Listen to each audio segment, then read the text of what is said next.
exponiendo un tema especial preparado por él mismo. Gracias, que todo Bueno, salga bien. el tema será el maestro Júpiter y me gustaría que hicieras tú la meditación que sabes de memoria. Bueno, vamos a hacer dos respiraciones, muy profundas, concentrados, estando en total relajación del cuerpo, o Pushan, o sustentador del todo. Abre los labios de la verdad, ahora ocultos bajo áureo velo, para que los devotos de la verdad podamos ver. Y así sea. Así sea, Om Shanti. Gracias. Vamos a empezar, pues. Eh, bien. Eh, bueno, me cambio de ciudad. Bien, hoy vamos a tratar el tema del maestro Júpiter. Y bueno, esta historia que voy a contar yo, y tal vez voy a empezar por el final. Esta historia que voy a contar hoy viene al caso del año 2000, cuando realicé un viaje a Egipto, 10 días a Egipto, y fuimos con un grupo de teósofos. Y a mí me tocó como compañero de viaje a Enrique Orcina. Ay, Enrique Orfila, pues compartió todo el viaje en autocar, en el avión, las habitaciones, y es una persona muy agradable, muy habladora, un gran teósofo, había viajado mucho.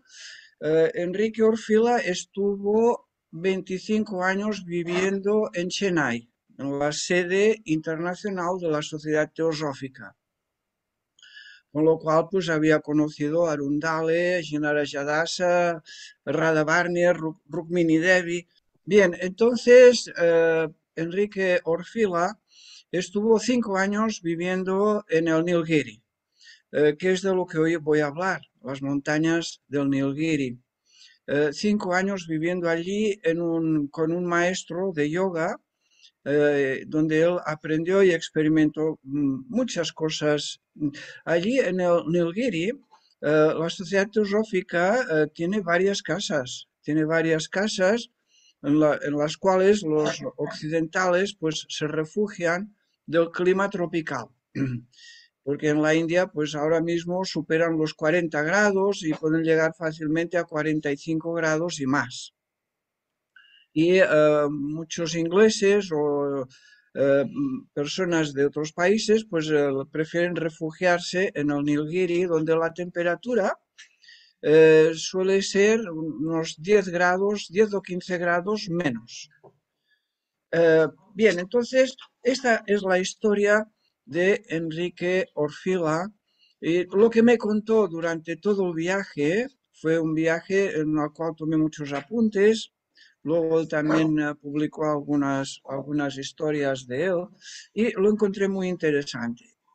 Y él me habló pues del maestro Júpiter, que ya me supongo que para los que estamos aquí es muy poco conocido, pero es un ser. Realmente estamos hablando de un ser humano, una categoría especial, muy espiritual, pero de un ser humano y que se dice que vive en el Nilgiri.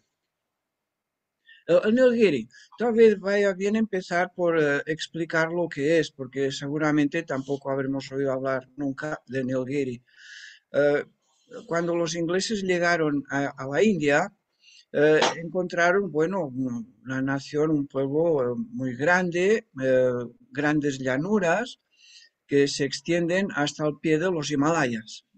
Pero en el sur de la India hay una cordillera muy especial, una cordillera, eh, bueno, no muy extensa, pero importante, en la cual la cima más alta alcanza casi 3.000 metros de altura y se llama Nilgiri. La palabra Nilgiri en hindú quiere decir montañas azules.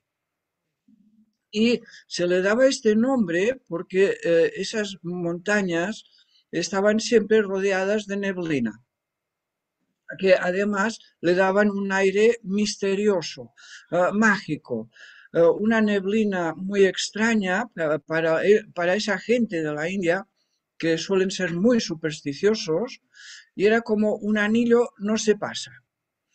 Un anillo no se pasa y no, realmente los hindúes no entraban en el Nilgiri, era un lugar extraño, tan extraño que los ingleses, cuando colonizaron India a principios del siglo XIX, tuvieron que hacer expediciones especiales para explorar esas montañas del Nilgiri.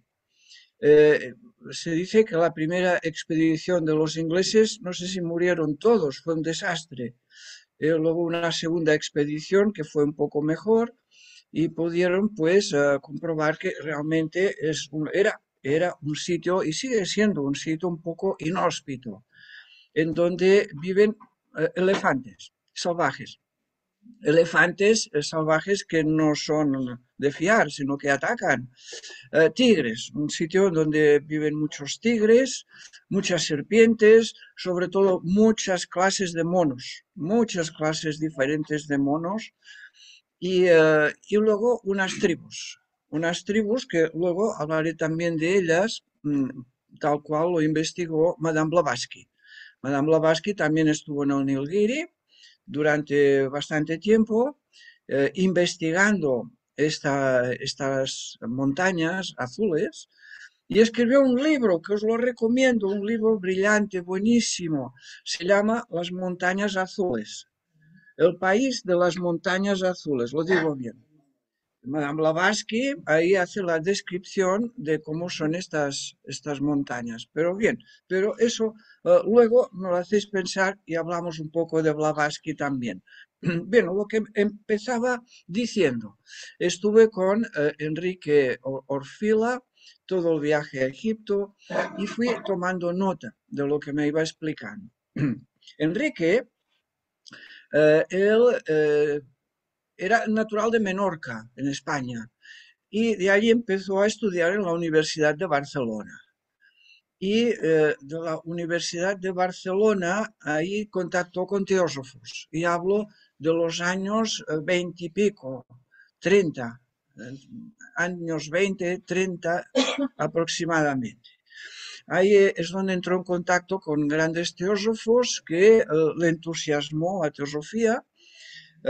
Empezó a estudiar teosofía y le explicaron que había una convención internacional, creo que en Ginebra, de la Sociedad Teosófica. Y él acudió a ese encuentro internacional. Resulta que ese encuentro internacional fue en el año 1936, o sea, cuando empezó la guerra civil en España. En cuanto empezó la guerra, eh, él pues regresó a Barcelona, a la universidad, y se encontró allí que fue alistado. Y incluso le dieron el grado de capitán, capitán del ejército republicano español, de artillería. Y estuvo en el frente luchando, Enrique. Y naturalmente cuando acabó el conflicto, pues tuvo que huir, fue refugiado en Francia. De Francia, pues quiso regresar a España y lo volvieron a encerrar otra vez en el castillo de Lleida eh, y finalmente liberado. Realmente liberado, que tuvo realmente mucha suerte porque muchos colegas y compañeros suyos pues fueron fusilados. Él tuvo suerte.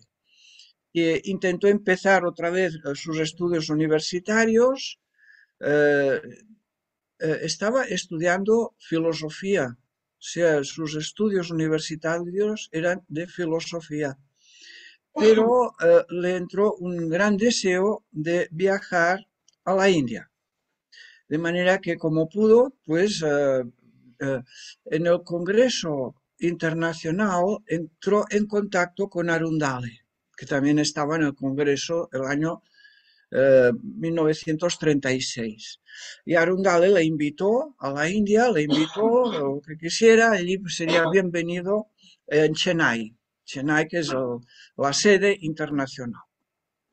y tomó la invitación y así que fue liberado alrededor antes, un poco antes de 1950. 1950 viajó como pudo a la India, directamente a Chennai. Allí fue invitado, le dieron trabajo y además, como también tenía estudios de química, entró a trabajar en una industria química cerca de Chennai.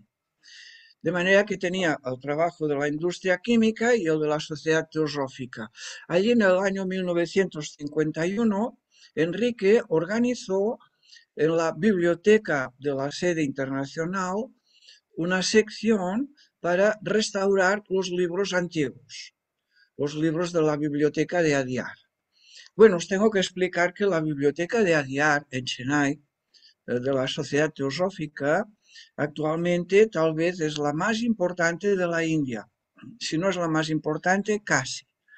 Ahí conservan muchos documentos escritos en hojas de palmera, atados con hilos. Son libros de un valor incalculable. eh, Están continuamente traduciendo y editando todos los libros que pueden y tienen una editorial y tienen expertos en traducción del sánscrito antiguo y una colección inmensa. También tienen una gran colección de libros de Tíbet, tibetanos, que se pudieron rescatar antes de la invasión de China. O sea que en Chennai tenemos una biblioteca inmensa, que por cierto Isaac Hawley también estuvo trabajando en la biblioteca de Adyar. Él pues organizó esta sección de restauración de libros muy interesante y hasta que en el año 1963 aproximadamente, tengo las notas ahí, en el 1963 hubo la Escuela de Sabiduría en Chennai. Bueno, realmente la Escuela de Sabiduría era cada año, pero ese año la Escuela de Sabiduría la ofreció Geoffrey Hodgson. Bueno, no sé si os dirá algo el nombre, pero a mí sí. Realmente Geoffrey Hodgson ha sido, bueno, fue discípulo de Leadbeater, uno de los mejores discípulos de Leadbeater, y seguía completamente toda la línea ocultista, clarividente de Leadbeater. Uno de los grandes teósofos que hemos tenido, de los cuales podemos tener mucho honor en la sociedad teosófica de tan grandes e ilustres teósofos como Geoffrey Hodgson, a quien yo suelo llamar Fra Angélico, porque hablaba mucho de la cábala y de los ángeles y tenía una clarividencia extraordinaria. De manera que la escuela de sabiduría en la que participó Enrique Orfila, pues fue impresionante. Fue como, bueno, una borrachera espiritual. Tan así que en cuanto terminó la escuela de sabiduría, pues él tendría poco menos de 40 años. Con un amigo suyo que también argentino y participaba en la escuela de sabiduría, se compraron una moto grande, y dispuestos con las maletas para el Tíbet, en busca de los maestros para el Tíbet, en moto. Bueno, no sé si os hacéis una idea, pero de Chennai a los Himalayas hay como 2.500 kilómetros o 3.000, pero bueno, es una barbaridad. Es como cruzar toda Europa, vamos. Eh, sí. Y para ir a buscar a los Mahatmas en el Tíbet. Bueno, el caso es que no llegaron unos pocos kilómetros más allá y dijeron, uy, eso nos queda, nos queda demasiado lejos. Y luego pensaron, ¿y si vamos aquí al lado, a Niri, a las montañas azules? De manera que desviaron la dirección, se les estropeó la moto y bueno, muchas peripecias consiguieron llegar pues a Nilgiri, las montañas. Ahí en el Sí, sí, haciendo vivac por el camino, durmiendo en templos hindúes en ruinas y bueno, toda una aventura. Porque de Chennai al Nilgiri hay como 300 kilómetros. Eh, eh, y allí, pues en el Nilgiri, pues empezaron a subir para arriba hasta llegar, bueno, a un pueblo donde hay un cuartel militar muy importante actualmente. Y allí, pues fueron acogidos en las casas que tiene la Sociedad Teosófica en Nilgiri. Fueron acogidos allí, bueno, digo, pues vamos a pasar unos días aquí, en el Nilgiri, ese país misterioso. Luego hablaremos de los misterios del Nilgiri. Bien, el caso es que cuando llevaban 1 o 2 días en Nilgiri, cuando salieron a pasear, cuando regresaron a su casa, se encontraron con una delegación de varios hindúes y les contaron que venían para darles una noticia, un ofrecimiento, por si querían quedarse un tiempo en una escuela de yoga que existía allí cerca y quedarse un tiempo para estudiar en la escuela de yoga en el Nilgiri. Bueno, todo un privilegio. Eh, Pero claro, Enrique le contestó, es que claro, yo tengo mi trabajo en una industria en Chennai y además la sociedad teosófica y si me vengo aquí pues no tendré ningún medio, no tendré dineros ni medio de subsistencia, no tendré nada. Y el otro acompañante lo mismo. Y luego, pues salió uno del grupo y le dijo, os podéis quedar aquí el tiempo que queráis, no tenéis que pagar nada, os daremos la comida y durante todo el día aprendiendo yoga. Caramba, cómo lo aceptaron rápidamente con el gurú de allí. De manera que regresaron corriendo a Chennai. Allí pues despidieron el trabajo, hicieron las maletas, los preparativos para irse un muy largo tiempo a las Nilgiri. Y efectivamente pues allí estuvieron. Bueno, el acompañante de Enrique no, porque le llamaron urgentemente de Argentina y tuvo que regresar rápidamente a Argentina. Y Enrique sí, Enrique se quedó en el centro de yoga, en el Nilgiri, con este gurú, con este maestro de yoga. Y ahí estuvo casi 5 años, casi 5 años, arriba en el Nilgiri, a una altura de casi unos 2000 metros de altura, en un pueblecito a 2000 metros de altura. Eh, es que hay un contraste muy grande. A todo alrededor de estas montañas es tropical, una calor intensísima y llanura. Y las montañas en medio, un cambio de temperatura importante. Ahí pues estuvo unos 5 años Enrique estudiando. Allí aprendió las asanas, posturas de yoga, las perfeccionó. Sobre todo aprendió pranayama. Enrique siempre recomendaba la respiración alterna. Esta respiración alterna, él la recordaba con toda meticulosidad, cómo hay que contar, cómo hay que hacerlo, los resultados y lo excelente que es el eh, Anulova Vilova. Se llama Anulova Vilova, respiración alterna. Él me enseñó a mí, que yo ya la conocía la respiración, Nadi Sodhana, que es lo mismo, pero con una retención de aire. Además, ahí hacían los pranayamas también con mantras. Ahí aprendió la ciencia del sonido, de los mantras, de la pronunciación. Le enseñaron unos cuantos mantras, sobre todo algunos mantras que eran del maestro Júpiter, que luego iremos hablando poco a poco de él, porque es muy poco lo que sabemos del maestro Júpiter. Bien, entonces ahí estuvo aprendiendo y estudiando yoga y en un ambiente extraordinario y todo pagado. O sea, fue una suerte. En ese tiempo que estuvo en el Nilgiri, eh, sin que se lo enseñaran expresamente, seguramente lo dice por el ambiente, por la cercanía del Nilgiri. El caso es que allí Y es cierto, él me lo contó, Enrique, aprendió a viajar en cuerpo astral, aprendió a viajar en cuerpo mental, poco a poco, paso a paso, cruzar paredes, viajar a cualquier sitio, ayudar a otra gente, asistir a reuniones de la escuela esotérica, sobre todo asistía regularmente asistía a reuniones en el Tíbet.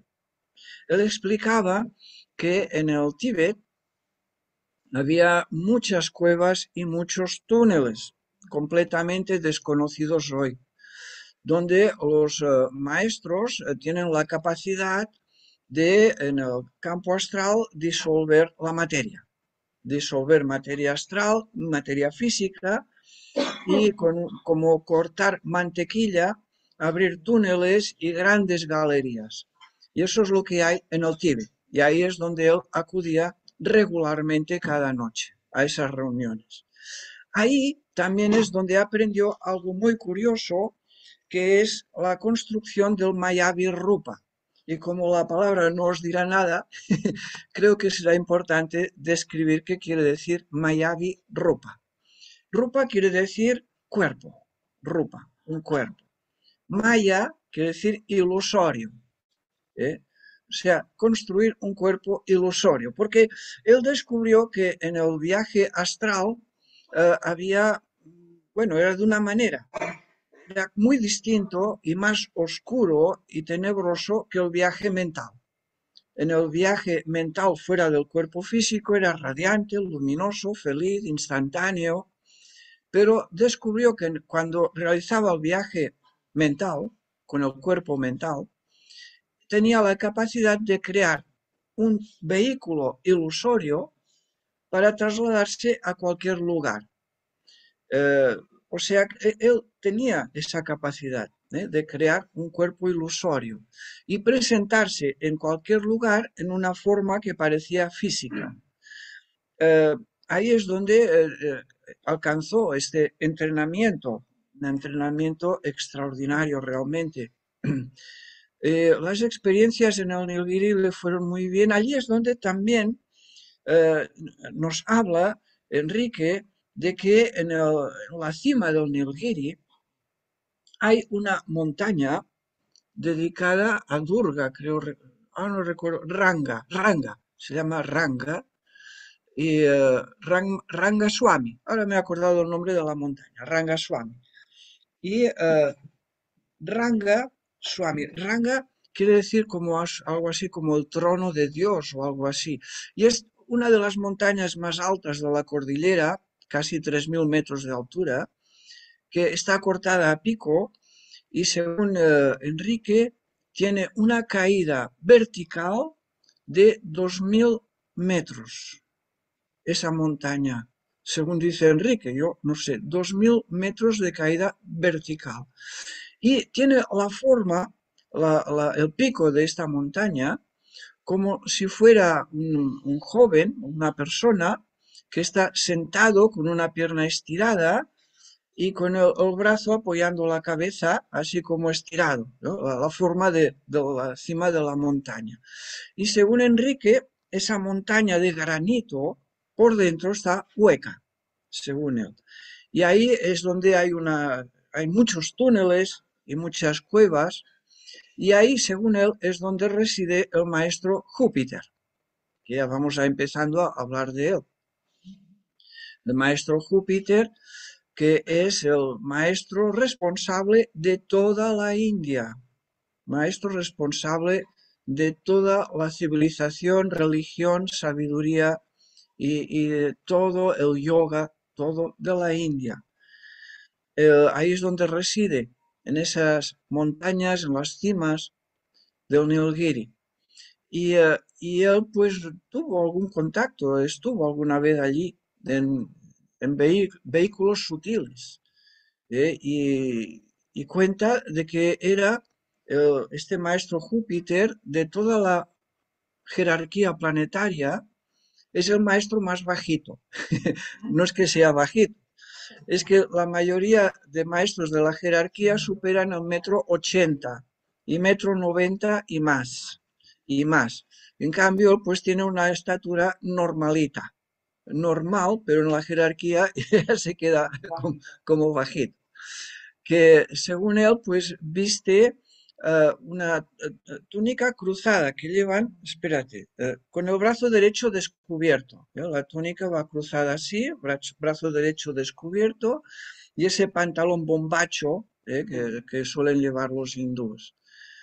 Y bueno, que tiene unos ojos brillantísimos, un porte majestuoso, acostumbrado a mandar.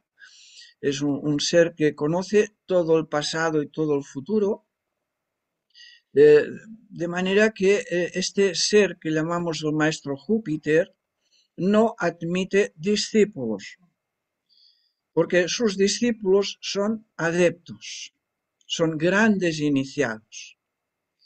De manera que él no admite aprendices, vamos a decirlo así, no admite aprendices.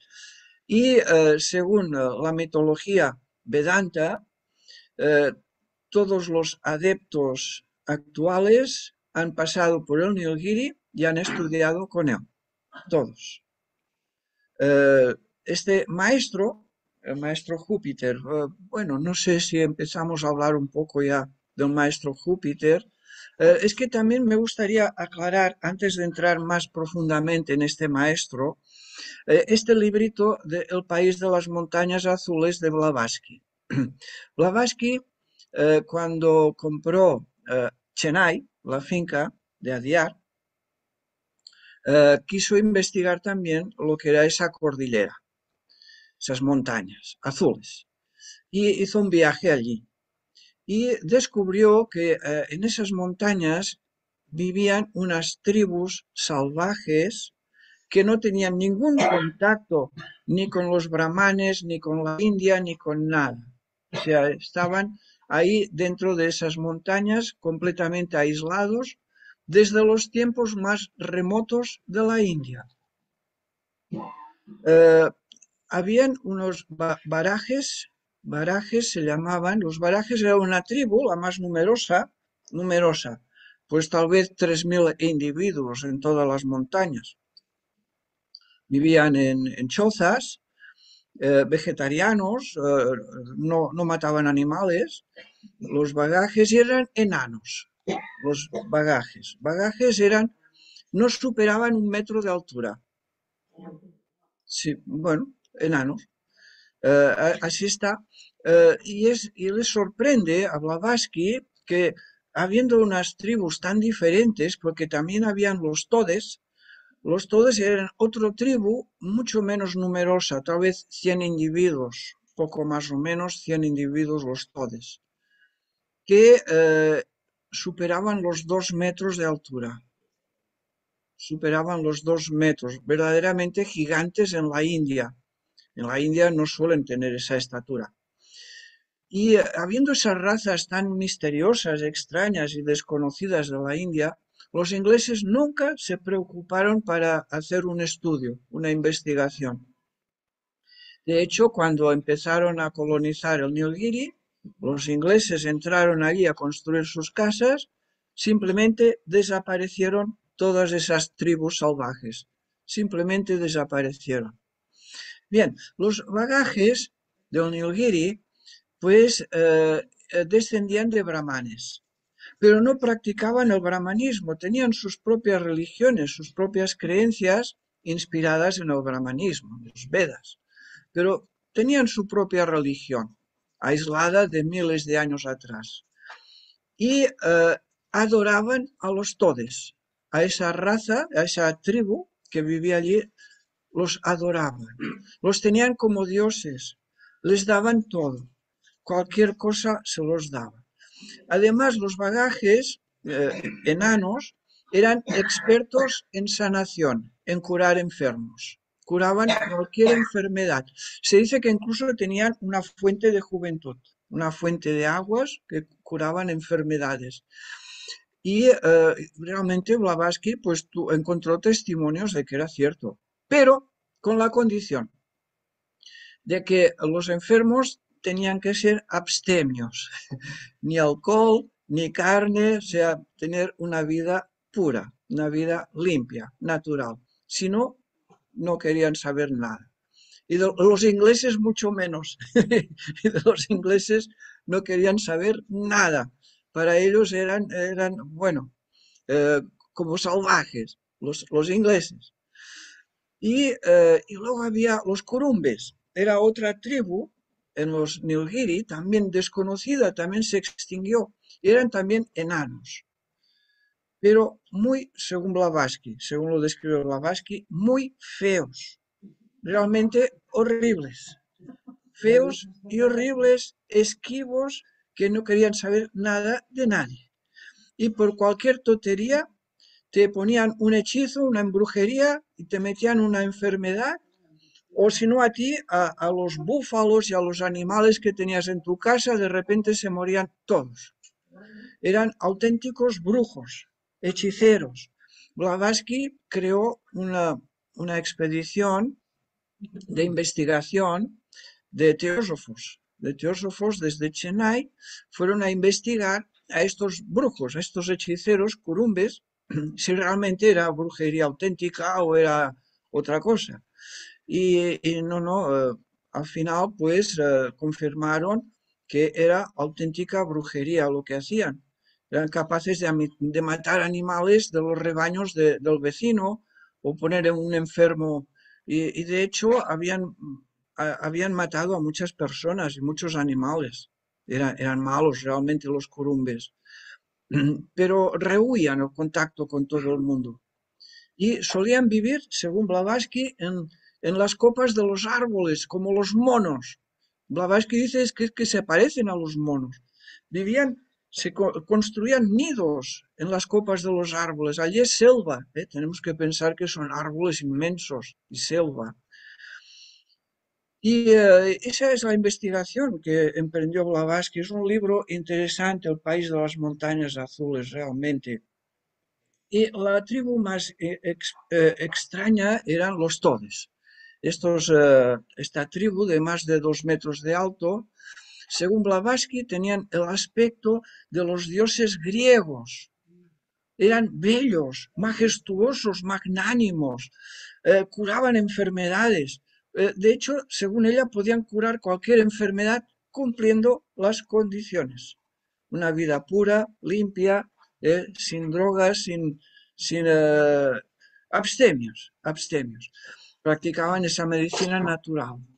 Vivían siempre en el exterior, aunque tenían casas de piedra, según Blavatsky, casas en forma de pirámide, con una pequeña obertura, un pequeño agujerito para entrar y salir, y solo entraban para dormir. Y todo el día estaban fuera, ya nevase, helase, porque las montañas a 3.000 metros de altura allí, pues podéis imaginar el frío que hacía, y vestían una simple toga como los romanos, un vestido muy parecido a los romanos, la toga romana, según Blavatsky. O sea, con solamente esa prenda resistían pues la nieve, el frío, las heladas, y siempre fuera. Sí, sí. Y tenían rebaños de búfalos y de eso vivían. Se alimentaban de la leche de los búfalos. Sí, o sea, no sé, una tribu misteriosa a las que todos respetaban a los todes como dioses, realmente como dioses. Pero también rehuían el trato humano, y sobre todo los ingleses. Los ingleses creo que nunca fueron capaces de encontrar a un tode.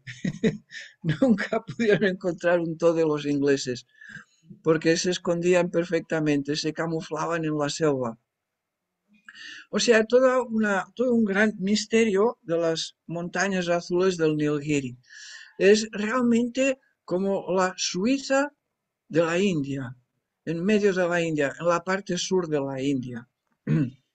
Eh, bien, he explicado un poco los misterios del Nilgiri, luego si hay alguna pregunta, hablemos un poco más pues de este maestro Júpiter que según se dice residía en el Nilgiri. El maestro Júpiter en la India le llaman Agastya, eh, el maestro Agastya. Tiene otros nombres, pero principalmente esto. Blavatsky le llamaba el anciano caballero, porque de todos los maestros es el único que conserva canas en el pelo, canas, porque casi todos los maestros presentan una edad de 30 y pocos años, de 30 y pocos, pero el maestro Júpiter o Agastya presentaba una edad avanzada. ¿eh? El anciano caballero. Escribió alguna carta también a Blavatsky, se recibió alguna carta muy interesante aconsejando a los teósofos. Bien, ¿cuál es el origen de este maestro Júpiter? Su origen. Bien, según, y ahora me voy a la mitología Vedanta, hindú. Según la mitología hindú, Agastya, este maestro, Agastya quiere decir el que no se mueve. Ga quiere decir mover, cambiar. Y A quiere decir que no cambia, no se mueve de sitio. Agastya. Blavatsky dice que es uno de los más grandes ascetas de nuestro planeta. Completamente asceta, que no se mueve, siempre está en la cueva meditando constantemente. Y Agastya, pues su origen, según la Vedanta, tiene que ver con los Kumara, o sea, los señores de Venus. Cuando los señores de Venus llegaron a nuestro planeta, y hablamos de 18 millones de años atrás. En la época de la Lemuria, vamos, en la época de la Lemuria llegaron pues estos Agniswatas, señores de Venus, que eran un colectivo que habían evolucionado en la cadena lunar y habían culminado completamente la etapa humana. Y Agastya, cuando llegó a nuestro planeta estaba en formación. En la primera etapa de la Lemuria, nuestro planeta, según lo explica la mitología Vedanta, era como una bola. Vamos a imaginar una bola, nuestro planeta, pero que se estaba condensando entre tormentas, explosiones, fuego, bueno, turbulento completamente, un planeta turbulento, y solamente se estaba formando la parte norte, el norte, la hiperbórea que llamaban los griegos llamaban hiperbórea, que es donde vivió, creo que era la segunda raza raíz en el continente hiperbóreo, polo norte del planeta. Entonces, el mundo se formaba por ahí, por la parte del polo norte. Y según la Vedanta dice que nuestro planeta parecía como un paraguas. Imaginaos un paraguas. Toda la parte norte y el sur, todo por hacer, por condensar, vamos. No se había... Estaría eh, en estado líquido sí, completamente, ¿no? la tierra, el Agua de agua, forma, el ¿no? aire, el fuego, todo mezclado en plasma etéreo, condensándose, pero el Polo Norte ya estaba hecho. Ahí es donde bajaron estos señores de Venus, es donde bajaron y se instalaron en la parte norte. Se dice que el eje de esa parte norte es el monte Kailas. En la mitología hindú, el Kailas es el eje norte del planeta, de donde surgió la humanidad, la tierra imperecedera. Según el hinduismo, el Kailas es donde vive Shiva. Shiva es la montaña de Shiva, que por cierto es la única montaña del mundo que nunca ha sido escalada. Nunca. Y tiene forma de diamante. Tiene forma de diamante y ahí no se permite a nadie escalar esa montaña sagrada, donde se hacen continuamente peregrinaciones. Lo mismo Salvador Paniker, que todos recordamos, hizo una peregrinación alrededor del Monte Kailas, montaña sagrada. Y ahí es donde el planeta parecía pues un paraguas, todo formado por arriba y nada por abajo. Cuando llegó Agasia, se instaló al sur del planeta. Imaginaros toda la jerarquía en el norte y él instalado solo en el sur. Sí, hay un comentario. Sí, nos comentan que al establecerse en el sur, estableció como un triángulo para conectar la jerarquía del norte con la parte sur. Entonces, él solo en el sur y toda la jerarquía en el norte, pues consiguió equilibrar el planeta. La formación del planeta fue él que consolidó la parte sur del planeta, él solo en la parte sur. Eh, por esa razón se dice que Agasia es el que no se mueve y siempre está en el sur. Y cuando algún maestro, algún adepto lo quiere hablar con él, tiene que bajar al sur. Porque se dice que si él asciende al norte, el planeta se desequilibra. Figuraos si es importante Agasia. Él no puede, mientras exista nuestro planeta, no puede marchar del sur. Siempre vienen Sí, al sur sí. cuando hay que hacer una Cuando haya que hacer alguna reunión importante, baja la jerarquía a los Nilgiris, en donde reside este maestro Júpiter. Figuraos si es importante este maestro. Y después se instaló en estas montañas del Nilgiri y abrió varios ashrams. Un ashram quiere decir una comunidad de iniciados, ashram, una comunidad aquí interpretamos de iniciados. Y estableció varios ashrams por el planeta y siempre en el sur. Se dice que uno de los ashrams más importantes de Agasia, en el sur de nuestro planeta, está precisamente en Argentina, en los Andes. En los Andes. Yo os lo recomiendo. Hay una ciudad en Argentina que se llama Mendoza.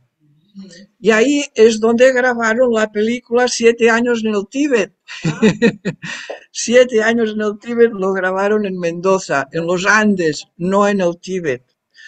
Y ahí ahora es un lugar de visita de turismo. Es un lugar de turismo porque en Mendoza, en las montañas nevadas, construyeron estupas para la película. Estupas, templos budistas, decorados de budistas, y los argentinos todo eso lo han mantenido y lo han consolidado.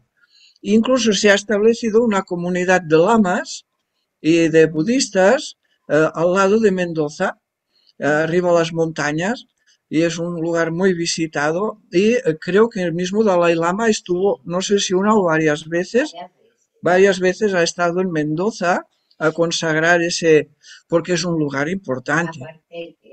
Nos comentan que en Argentina llegaron muchas avanzadas de monjes budistas, de lamas. De hecho, actualmente en Argentina hay más de 80 centros budistas, pero los más importantes y famosos, Chubut, ¿se llama? Chubut, Chubut. En Chubut y el de Chubut es el centro budista más grande de Sudamérica, más grande de Chubut. Está en la parte sur de Argentina. Y Mendoza, pues también, y según Blavatsky, que también nos habla de ello, está lleno de cuevas y túneles.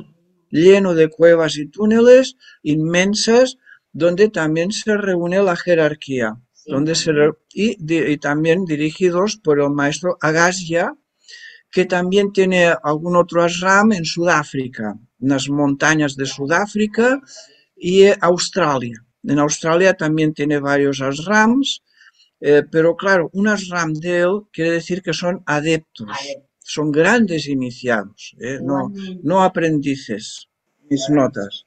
Bien, entonces tengo aquí algunas notas que creo que no estoy seguro si son de Madame Blavatsky, no estoy seguro. Pero en estas notas se explica que el maestro Joalkul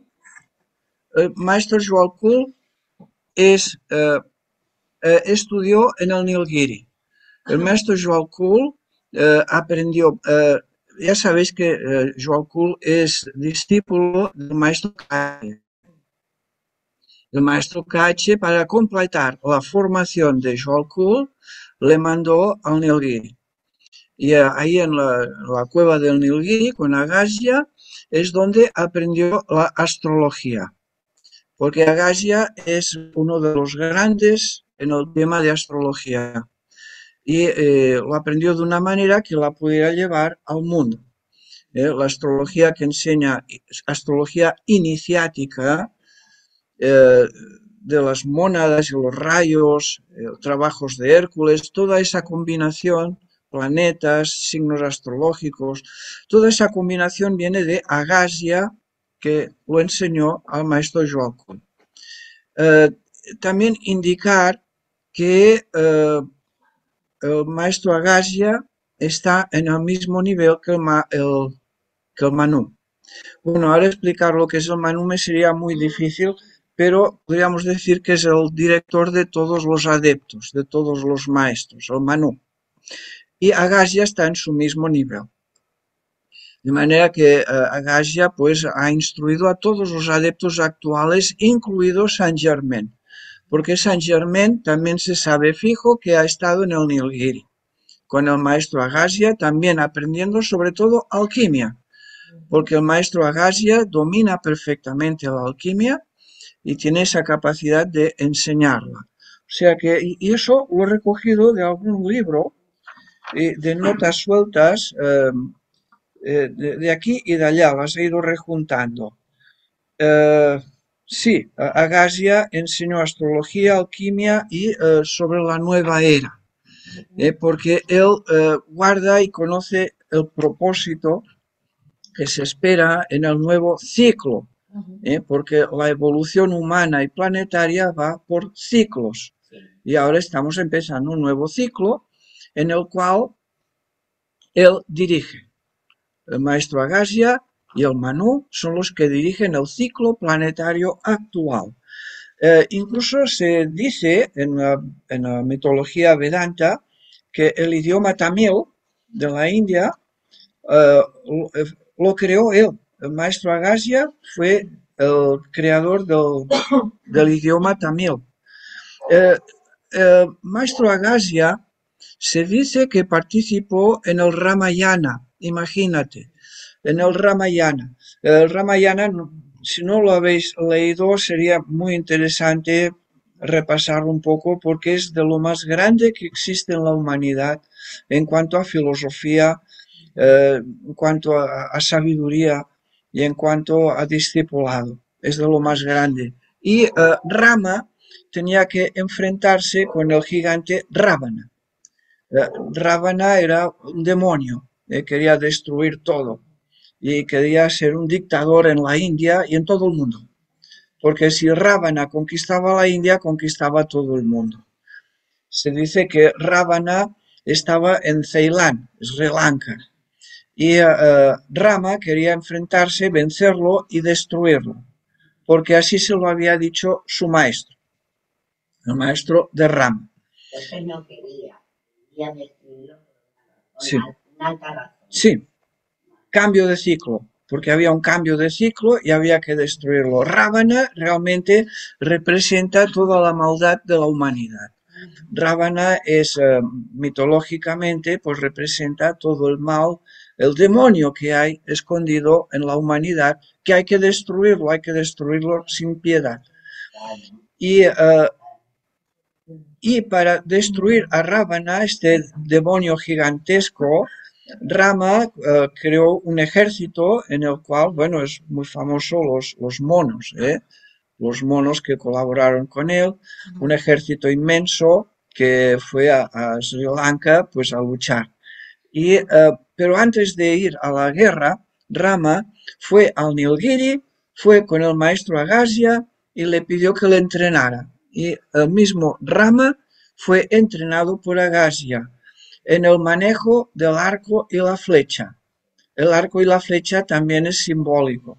Hay que tomarlo todo simbólicamente. Y se dice que tenía miles de flechas. Rama salió con miles de flechas y que las dispersó por todo su ejército unas flechas mortíferas para destruir el mal de la humanidad. El egoísmo, la ignorancia, la envidia, la codicia, todo. Eso es Rávana, que todavía hoy sigue. Rávana hoy todavía sigue. Creo que tendremos que pasar todos por el entrenamiento en el Nilgiri.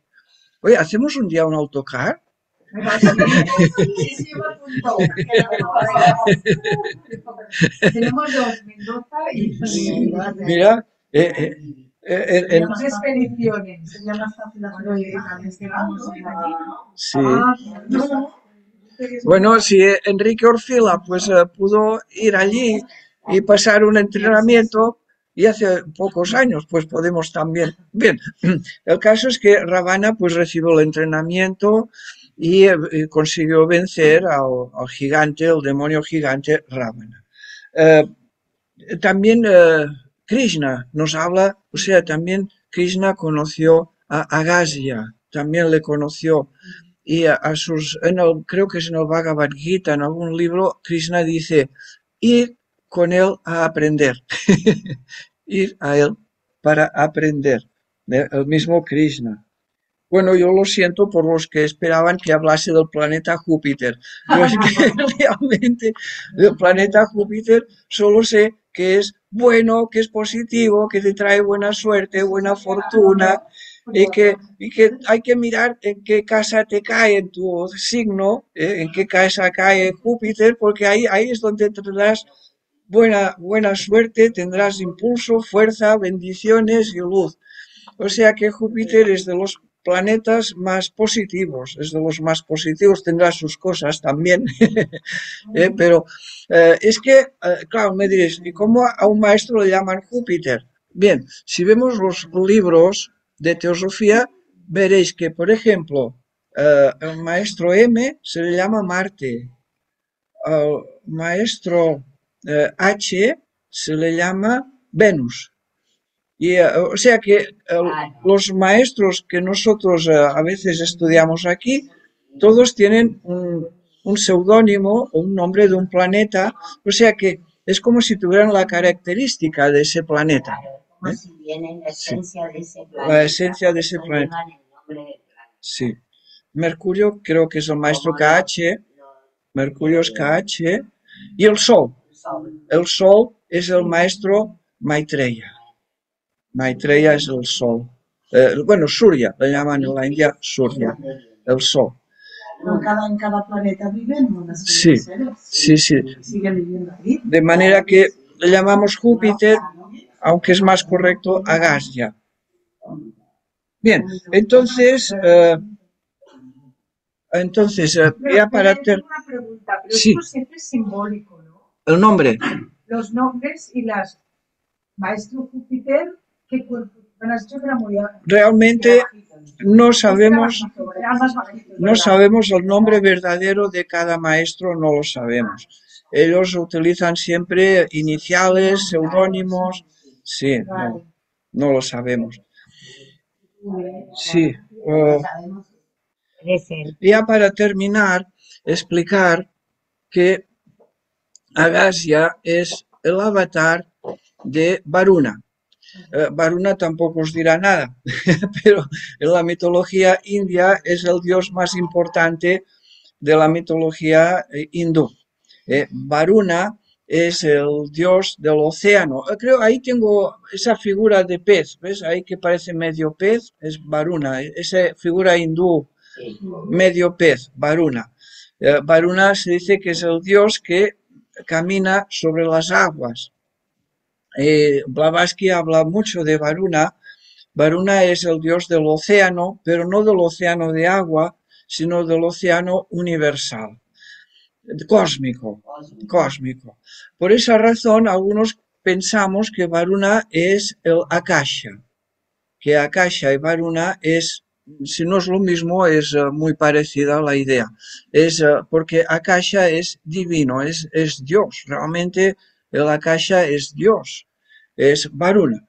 Y los griegos tomaron el nombre de Varuna, y os sonará más, en el idioma griego es Auranos. a Uranos, que procede de la voz sánscrita de Varuna. Varuna, a través del griego, nos ha llegado como Urano. Urano, que es el cielo cósmico, es el padre de todos los dioses, Urano. Urano es el padre de todo, Uranos. Y, o sea que Agasya es nacido del cielo, nacido del océano universal por sí mismo. O sea que no es creado ni formado, sino que nació de sí mismo. Eso es lo que quiere decir Agasya, que su padre era Varuna, el cielo, el océano cósmico. Son ideas muy trascendentales, pero bueno, si hay alguna pregunta, Sí, aquí hay alguna pregunta en sala. has hablado, volviendo a lo de las montañas del Nilgiri, ¿cómo podían convivir, si lo has podido leer o ver, las diferentes tribus, si eran tan diferentes y tan... ¿Cómo podían convivir las Convivir los diferentes Kurubus tribus? y los Bagajis. Sí, las diferentes tribus, cómo podían convivir en los Nilgiri, Sí. en las montañas azules. Bueno, es muy grande, es un territorio muy grande. Las tribus eran pequeñas, eran muy poco numerosas y muy dispersas. Por ejemplo, los poblados de los Todes eran 2 o 3 casas, eso era un poblado, 2 o 3 casas. Sí, los curumbes, que eran hechiceros, vivían en copas de árboles y chozas como los monos. Y cada uno en su territorio y cabían perfectamente, había mucho espacio. Y los balagués, que también eran enanos, eran más pacíficos, agricultores, herreros. Pero fíjate cómo todos desaparecieron de repente, desaparecieron. En cuanto vieron a los ingleses llegar, desaparecieron todos. Y los ingleses nunca se preocuparon de investigar, nunca. Los ingleses ellos se hacían una raza superior, dominantes, y para las tribus de allí eran repulsivos los ingleses. Sus feas costumbres de fumar, beber, comer carne, en fin, era todo lo... Desaparecieron simplemente. Y sí, había una convivencia, pero siempre una convivencia dudosa en cuanto a los hechiceros y brujos que eran malos. Eran malos. Sí, sí. Blavatsky en la doctrina secreta explica que esas razas eran anteriores a la llegada de la raza aria. La raza aria llegó a la India pues como 500.000, no, menos, tal vez 100.000 años atrás, más o menos, 100.000 años atrás llegaron la raza aria a la India. Y esas razas ya existían allí de mucho más antiguo. Madame Blavatsky, ¿cuándo fue a visitarlos? ¿Qué año? Madame Blavatsky estuvo en las montañas azules sobre 1880 y algo. 1880 y algo estuvo allí. Y sí, tuvo muchas peripecias. En el libro explica los problemas que tuvo porque llevaba un montón de maletas, un montón de maletas. Allí nadie le ayudaba, lloviendo todos los días, los monos que le quitaban todo, la gente que se ponía enferma sin saber por qué, maldiciones de los brujos de allí. Bueno, es toda una peripecia la de Blavatsky en su librito que os lo recomiendo.